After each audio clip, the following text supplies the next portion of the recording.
यीशु मसीह के बाबरकत नाम में आप सब पर सलामती हो। अजीज बहन भाइयों, आज हम एक यूनिक इंसिडेंट को एक्सप्लोर करेंगे।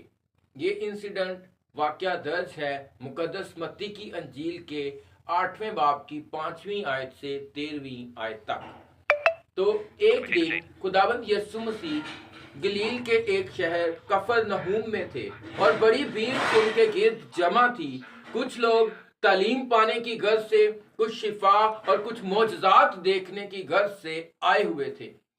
इसी दौरान एक रोमी सूबेदार जो यहूदी नहीं है यीशु मसीह के पास आता है। सूबेदार का मतलब होता है 100 सिपाहियों का इंचार्ज। तो एक रोमी सूबेदार यीशु मसीह के पास आता है और यीशु मसीह से कहता है कि मेरा खादम जो है वो घर में फालिज का मारा पड़ा है और बड़ी तकलीफ में है।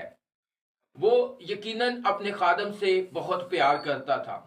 यीशु मसीह ने उससे कहा कि मैं आकर तेरे खादम को शिफा दूंगा। यीशु मसीह ने उससे कहा कि मैं तेरे खादम को आकर शिफा दूंगा। उसने कहा, मैं खुदावंद इस लायक नहीं कि तू मेरी छत के तले आए, बल्कि मैं भी किसी के इख्तियार में हूं और मेरे इख्तियार में सिपाही हैं। जिसे कहता हूं जा तो वो जाता है, जिसे कहता हूं आ तो वो आता है। इसी तरह जब अपने नौकर से कहता हूं कि ये काम कर तो वो करता है। वो कहता है कि खुदावंद तो सिर्फ मुंह से कह दे तो मेरा नौकर, मेरा खादम शिफा पा जाएगा।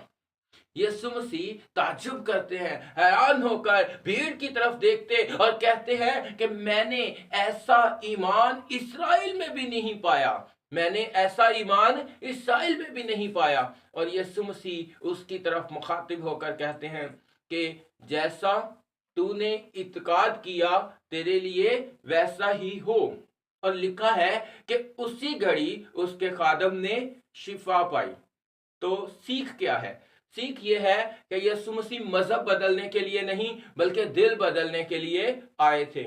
आज जो भी यीशु मसीह को, यीशु मसीह के इख्तियारात को, यीशु मसीह की इलाही अथॉरिटी को कबूल करता है दिल से, खुदावंद यीशु मसीह उसके लिए काम कर सकते हैं। और हमें बतौर यीशु मसीह के डिसाइपल जमीन पर ये आसमान की बादशाही को जो है वो मुतारफ कराने के लिए, आसमान की बादशाही को कायम करने के लिए, बीमारों के लिए शिफा की दुआ करनी है, शिफा के लिए काम करना है। हमें जो है बदरूहों को निकालने के लिए काम करना है। हमें लोगों को पापों से क्षमा दिलाने के लिए काम करना है, क्योंकि खुदावंद यीशु ने कहा है कि मेरे नाम से तुम बदरूहों को निकालोगे, बीमारों को चंगा करोगे और गुनाहों को माफ करोगे। खुदावंद आप सबको बरकत दे और आपकी सलामती फरमाए। आमीन।